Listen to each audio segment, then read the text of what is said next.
প্রধানমন্ত্রীকে সৌদি আরব সফরের আমন্ত্রণ সৌদি যুবরাজ সালমানের। প্রধানমন্ত্রী গুলশানের বাসভবনকে কেপিআই ঘোষণা, সর্বোচ্চ নিরাপত্তা জোরদার। সভাপতি সম্পাদকের বাগবিতণ্ডা, পণ্ড যুবদলের জরুরি সভা। প্রেমিকার বিয়ের আসরে গিয়ে প্রেমিকের পান, এটাই শেষ বিশ্বকাপ ঘোষণা রোনালদোর। ব্রাজিলের বিদায়ে উচ্ছ্বসিত মেহজাবিন, মন খারাপ সাফা কবির ও তটিনীর। প্রধানমন্ত্রীকে সৌদি আরব সফরের আমন্ত্রণ সৌদি যুবরাজ সালমানের। সচিবালয়ে সৌজন্য সাক্ষাৎকালে মোহাম্মদ বিন সালমানের এই বিশেষ চিঠিটি প্রধানমন্ত্রীর হাতে তুলে দেন ঢাকায় নিযুক্ত সৌদি আরবের রাষ্ট্রদূত ডক্টর আবদুল্লাহ জাফর এইস বিন আবিয়া। এ বিষয়ে উপপ্রেস সচিব শাহাদাত হোসেন স্বাধীন জানান, বৈঠকে দ্বিপাক্ষিক স্বার্থ সংশ্লিষ্ট নানা বিষয়ে আলোচনার পাশাপাশি সৌদি যুবরাজও বাংলাদেশ সফরে তীব্র আগ্রহ প্রকাশ করেছেন। দুই দেশের পারস্পরিক আলোচনার ভিত্তিতে এই গুরুত্বপূর্ণ সফরের সময়সূচি চূড়ান্ত করা হবে।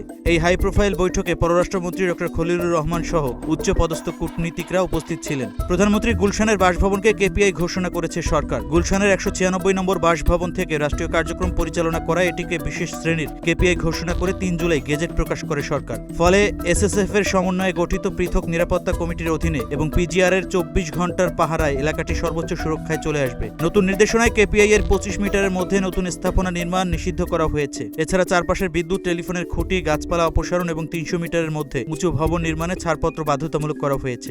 সভাপতি সম্পাদকের বাগবিতণ্ডায় পণ্ড যুবদলের জরুরি সভা। নয়াপল্টনে বিএনপির কেন্দ্রীয় কার্যালয়ে সদ্য ঘোষিত ১৫১ সদস্যের নির্বাহী কমিটিতে নিষ্ক্রিয় বিতর্কিতদের অন্তর্ভুক্তি নিয়ে আলোচনা করতে গিয়ে হট্টগোলের সৃষ্টি হয়। বৈঠক সূত্রে জানা যায়, সহসভাপতি ফিরোজ আব্দুল্লাহর অতীত রাজনীতি নিয়ে সভাপতি আব্দুল মোনায়েম মুন্না প্রশ্ন তুললে দ্বন্দ্বের সূত্রপাত হয়। পাল্টা জবাবে সাধারণ সম্পাদক নুরুল ইসলাম নয়নও বেশ কয়েকজন নিষ্ক্রিয় নেতার বিগত আন্দোলনের ভূমিকা নিয়ে প্রশ্ন তোলেন। এক পর্যায়ে দুই শীর্ষ নেতা তীব্র বাগবিতণ্ডা ও দ্বৈতকারিতে জড়িয়ে পড়েন। উভয় পক্ষ একে অপরকে দোষারোপ করতে থাকলে সভা জুড়ে উত্তেজনা ছড়িয়ে পড়ে। এক পর্যায়ে ফিরোজ আব্দুল্লাহ বৈঠক থেকে বের হয়ে যান। উদ্ভূত পরিস্থিতিতে সভাটি স্থগিত করা হলেও সভাপতি মুন্না দাবি করেছেন বৈঠকটি নিয়মমাফিক মুলতবি করা হয়েছে। প্রেমিকার বিয়ের আসরে গিয়ে প্রেমিকের পান। ঠাকুরগাঁও পৌর শহরের মুজিবনগর এলাকায় দীর্ঘদিনের প্রেমিকার অন্যত্র বিয়ে মেনে নিতে না পেরে এই চরম পদক্ষেপ নেন মাসুদ রানা নামে এক যুবক। বিয়ের ধুমধামের মধ্যে হঠাৎ অনুষ্ঠানের স্থলে হাজির হয়ে সবার চোখের সামনেই নিজের পকেট থেকে বের করে পান করেন তিনি। এই নাটকীয় ঘটনার মুহূর্তেই পুরো অনুষ্ঠানের স্থলে আতঙ্ক ছড়িয়ে পড়ে এবং বিয়ের আনন্দ বিষাদের রূপ নেয়। পানের পর মাসুদ রানা মাটিতে লুটিয়ে পড়লে স্থানীয় লোকজন ও কনেপক্ষের স্বজনরা তাকে আশঙ্কাজনক অবস্থায় উদ্ধার করে ঠাকুরগাঁও সদর হাসপাতালে ভর্তি করেন।